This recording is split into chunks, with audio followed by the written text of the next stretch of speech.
Welcome back, Defenders. Jake here. Check it out.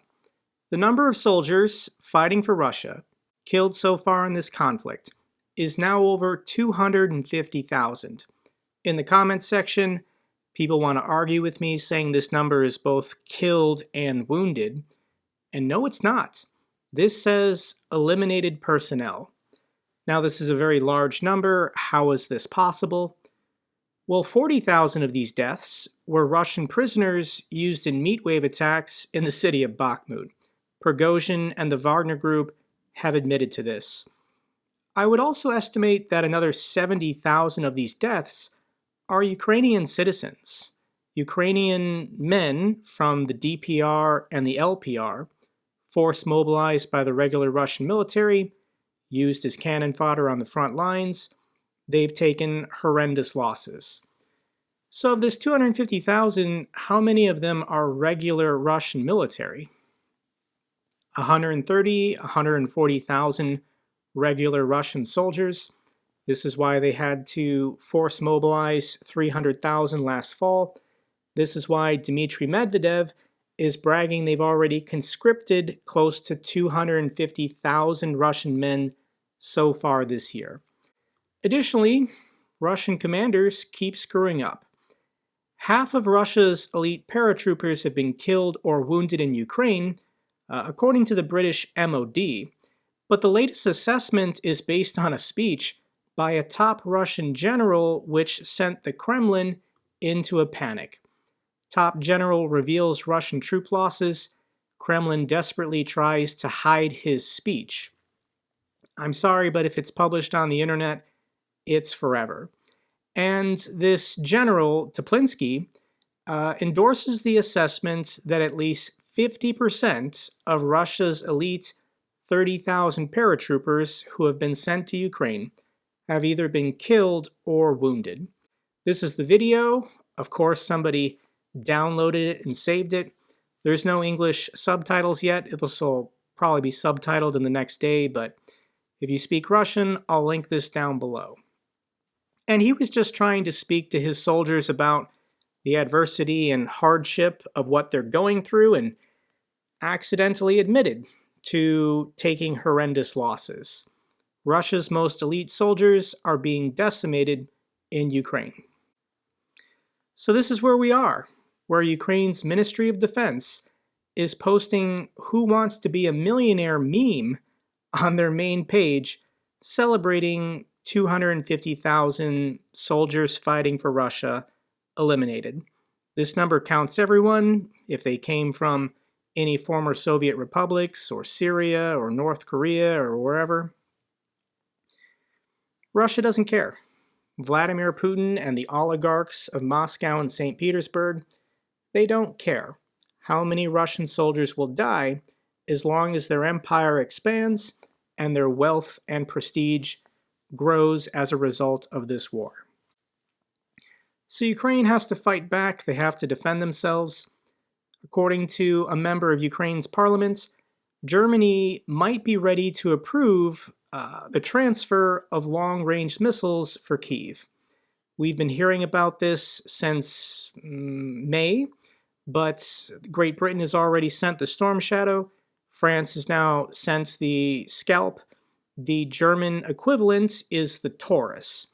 And we're hearing reports this week that potentially a deal has been struck, and Germany will start transferring some of their stockpile of Taurus cruise missiles. We don't have official confirmation yet, but I think it's going to happen. In the meantime, this is an incredible video. This is the first delivered French Scalp missile. So this is their equivalent of the British Storm Shadow. President Zelensky visited this airbase to sign the first missile himself. To Russia with love. And Ukraine has been going after bridges the last couple days. Ukraine's summer offensive update: bridges and bases bombed. Crimean bridges versus Western Ukrainian air bases. Ukraine and Russia hit their respective targets for missile attacks and airstrikes over the weekend. So Ukraine has been focusing on cutting off the supply lines along the eastern side of Crimea with the Chonhar Road Bridge and the Henichesk Road Bridge. Now, Russia can still get around this by going in this direction, but this takes them very close to Kherson, and this isn't a very direct or reliable route. And here are some of the pictures and videos that we're getting about the storm shadow strikes on these bridges. This is a nightmare for Russian logistics. This is causing delays. This is causing their soldiers on the front lines to not be resupplied in a timely manner. I'll just show you a couple more pictures of what these bridges currently look like. Maybe small vehicles can still get across, but heavy trucks carrying large loads will be unable to. The Institute for the Study of Warfare does believe these bridge attacks are causing significant disruptions to Russian logistics, but there might be a secondary objective Ukraine is trying to achieve. Here's an interesting theory I want to share from Thomas Theiner. Hitting the bridge at Henichesk isn't about Russian logistics. It is about closing down escape routes for the Russians in the south before Phase 2 of the Ukrainian offensive begins. The aim is to force fleeing Russians to move along the small roads towards Chaplinka, which will create giant traffic jams. Ukrainian troops will race to take Chaplinka and then use artillery, Gimlers, and cluster munitions to strike the Russians, turning these roads into roads of death. So yeah, I mean, you can't drive tanks or armored vehicles across this bridge anymore if it's no longer capable of holding the load. Now, yes, they could figure out makeshift solutions to get their armored vehicles across somehow, but it's going to cause huge delays and traffic jams if the Russians, for some reason, want to get out of the Kherson and the Zaporizhia regions in a hurry. They're either going to have to abandon their heavy trucks and armored vehicles or risk bunching up and being easy targets for air attacks and artillery. It's interesting. And over the weekend, Russia has been focused on this Ukrainian airbase. Russia is now firing something like 90% of their cruise missiles and ballistic missiles at Staro Kostiantiniv Air Base, which is where Ukraine is flying their Su-24s out, launching these Storm Shadows and Scalp cruise missiles. Ukraine knows this, Russia knows this. I'm not giving away any secret information here. But apparently this is where the air base in Ukraine is located, where the jets are flying out to launch these Storm Shadow and Scalp missiles. So of course this is Russia's #1 target. It's been a year and a half and Russia still has not defeated Ukraine's Air Force. They're still flying combat missions. I'm guessing there's a lot of overlapping layers of air defenses to protect this airbase. This probably is the Ukrainian military's most important asset at the moment.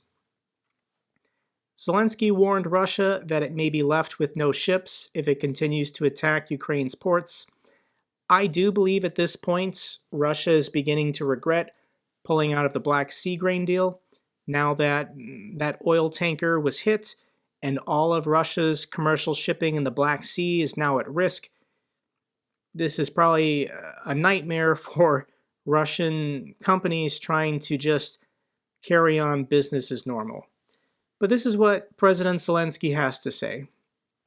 If Russia continues to dominate the Black Sea and blockade it by firing missiles, Ukraine will do the same, which is a fair defense of our capabilities.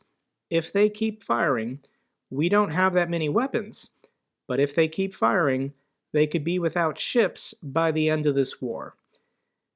Ukraine has every right to defend themselves and every right to go after any valid military target trying to transit through the Black Sea. And this is what Ukraine is fighting for. Yesterday, 2 Russian missiles hit central Pokrovsk. They hit a hotel, just an ordinary civilian hotel. 5 people killed, 31 people injured. There's horrific video online of this missile attack against civilians. And this is going to continue because Russia, to look tough, they just target civilians. Their military is incompetent and they're unable to defeat the Ukrainian Air Force. They can't destroy that airbase. They can't stop the launching of these Storm Shadow and Scalp cruise missiles. So they take their frustration out by blowing up civilian hotels. Now, Russia says they're advancing in the northeast. When we go to the military map, no, they're not. The Russians are liars. The Russian ground forces have not advanced in over a year in any significant amount. It was the Wagner group that captured Bakhmut with an 80% casualty rate, so Russia thought that they could be tricky, moving 100,000 soldiers to the Luhansk-Kharkiv region, but it's been a couple weeks now. Their counteroffensive to the counteroffensive is falling flat. So let's check in with one of these mighty Russian soldiers and just get a glimpse of what is their motivation in this war.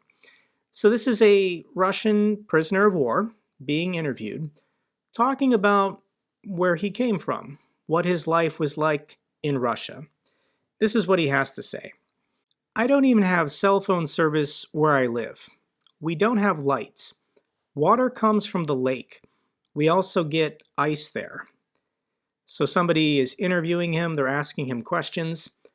Do you have a gas supply? No, no gas supply. How is it that you're a gas country and there's no gas supply? The gas supply hasn't reached us yet. What's your toilet like? Where is your toilet? Outdoor. This Russian man has been using an outdoor toilet his entire life. He's now asked about his salary and payments, and he says, I don't know, there was no salary at all until New Year's Eve. I wrote 7 times complaints. They said my data was wrong. He then continues, did relatives receive money or what? Did you have a bank card registered to them? No, I had the card with me. Okay, who received the money? Did you get the money? This Russian soldier replies, no. Did you see your phone, what amounts you had? The soldier replies, no, I put the card in the ATM and the balance was 0.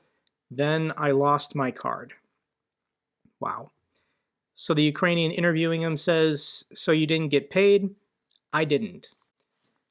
So this Russian man from rural Siberia was mobilized last fall and hasn't been paid once. He's now captured. He's now in Ukrainian custody. My guess is that this guy's commanding officer was probably stealing his salary, but that's insane. Here's another clip that I'm going to link down below. It's almost 6 minutes long. And this is a Russian mother, frantic to learn about the fate of her own son. She claims she's been told 3 different stories of what happened to him. He might be dead, he might be alive. The Russian government doesn't know.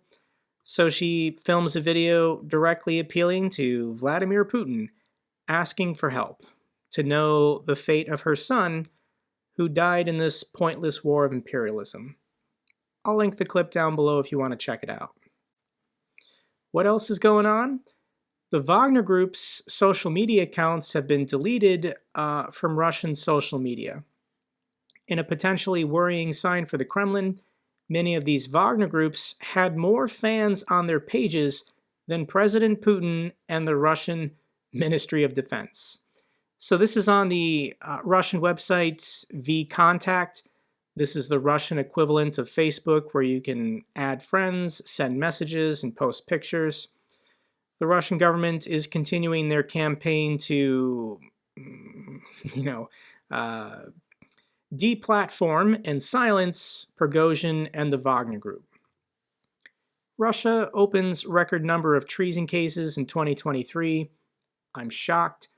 Russia is on track to open more criminal cases for treason in 2023 than over the past 20 years combined. So your special military operation is Going great, Russia. But you can't bring back the Soviet Empire or the Russian Empire without having your gulag system.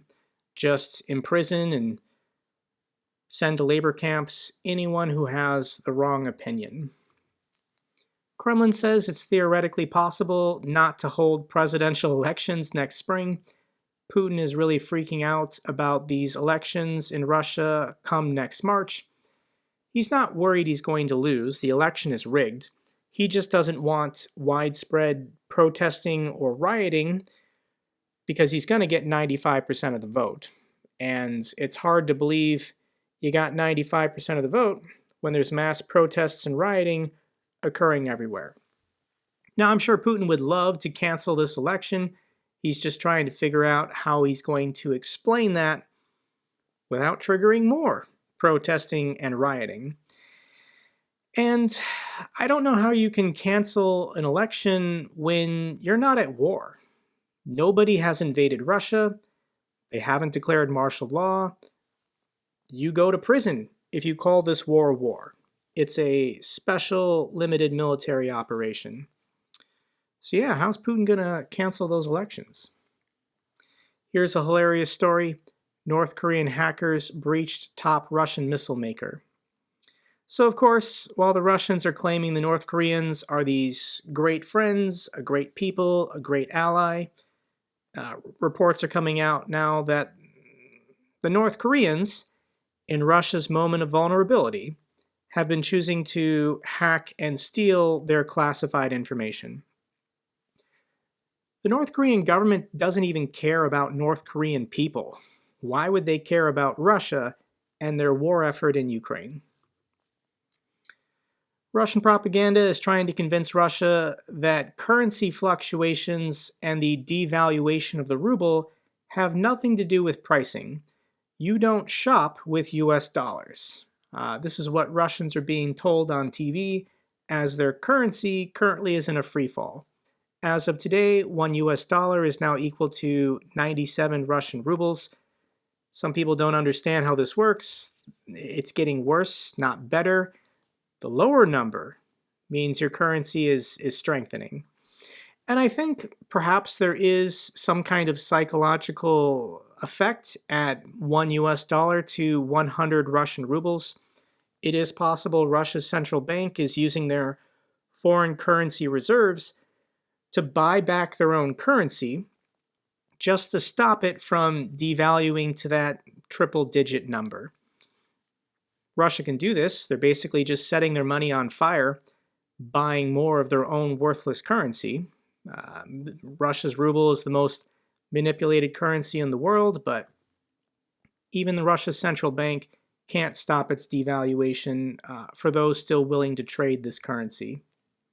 Let's get to the good news for Ukraine and the 31 M1 Abrams tanks promised by the United States have officially been approved for shipment. The Ukrainian defenders currently in Germany are training on Abrams tanks, but those are not the Abrams tanks they're going to be given. The 31 they're going to be given are slightly modified, but they will be delivered on time early September when these Ukrainian defenders in Germany graduate from their training. They can then take custody of the tanks and they can be put to work. We've been following this story the last 2 weeks of the old Soviet hammer and sickle being taken off the Motherland Monument statue. The Ukrainian Trident has finally gone up and looks fantastic. Here's a 2-minute clip put out by the Associated Press. I'll link it down below if you want to watch the whole thing, showing the Ukrainian Trident being elevated. And there's some nice interviews with the construction workers working on this project. This is probably something Ukraine should have done 9 years ago after their revolution and when Russia seized Crimea, but this feels appropriate, this feels necessary, and it's a step in the right direction for Ukraine. And the Russians, of course, are pretty salty about it. They decided to make this video upset that Ukraine changed their monument.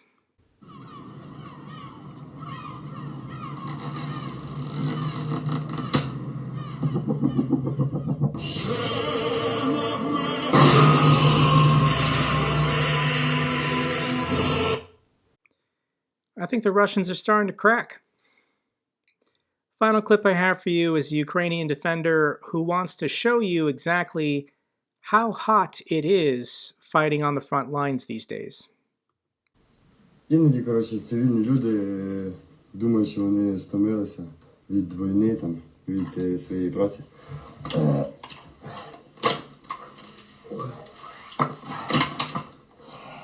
Тут це нормально приходить. Щоб ніхто не думав, що це фотошоп, сука, якийсь лібляють цейна. Облились водою, бля. Не, ну так ты облился водой, один броню. Ага, сука. Я не попадаю тут.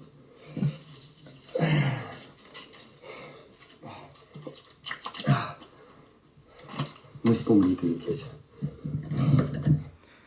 Gotta stay hydrated. That's all for this update video. Glory to Ukraine, glory to the heroes. If you found this video informative, give me a thumbs up. Best way to support the channel. Comments and questions, let me know down below. I love hearing from you guys. Till the next video, keep defending the truth, keep defending democracy.